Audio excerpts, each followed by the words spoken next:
Ayan, touchdown tayo. Ito yung gagawin natin. Mitsubishi GSR. Actually, bihira na tayo makakuha ng ganito. Makakita ng ganitong ayan o. Para makita nyo, GSR yan. Yan. 2-door lang yan. Makakadiskarte.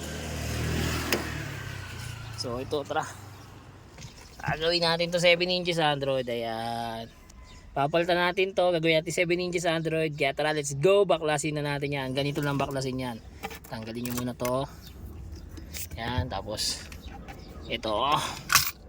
Yan. Pag natanggal mo yan, ito, lain mo to. Yan. Yan. O, tanggal na. Tapos tatanggalin mo na lang siya. Yun. Yan. Yung pinaka screw nya. Okay, tara. Tanggalin na yan. So, ayan. Tapos na mag-install dito sa Mitsubishi GSR. Ayan. Kita nyo naman.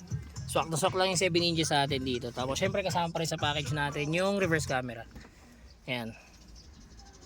Sa mga gusto po mag-avail, drop message lang. Pwede ka na rito mag-Waze, Netflix, YouTube, Google Maps. Ito. Ayan.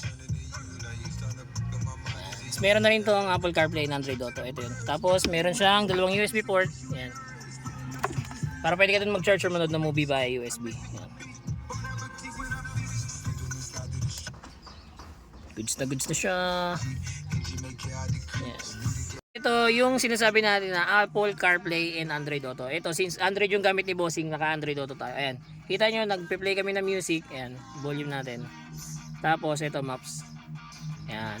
Kung mapapansin nyo siya, wala siyang wifi connection, pero nakapag-maps kami dahil nakakonect siya dun sa mismong phone ni Bossing. Ayan. Sa mga gusto pong mag-avail, drop message lang. Okay?